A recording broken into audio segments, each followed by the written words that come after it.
अरे वाह, कितनी अच्छी बात है।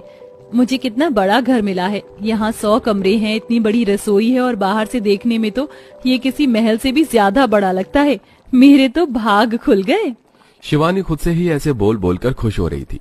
शिवानी एक गरीब लड़की थी जिसकी शादी एक अमीर 100 कमरों के ससुराल में हुई थी। आज उसकी पहली रसोई थी। शिवानी ने ऐसे ही फूले न समाते हुए खाना बनाया और कुछ देर बाद वाह, मेरी गर्मा गर्म गोभी मटर आलू के पराठे और मेथी मटर मलाई तो बन गए। अब जल्दी से इस खाने को टेबल पर लगाकर सभी को बुला लेती हूँ। शिवानी ने एक एक करके रसोई से डाइनिंग टेबल पर खाना लगा दिया और फिर उसने सभी को आवाज लगाना शुरू किया।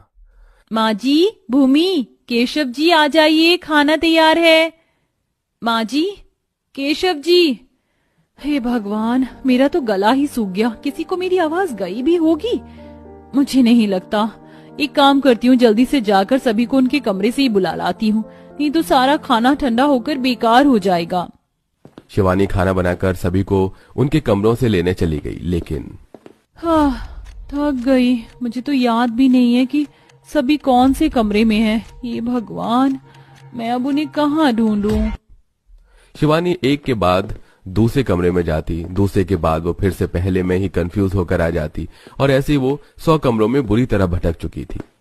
अरे नहीं, मैं तो फिर से इसी गुलाबी कमरे के अंदर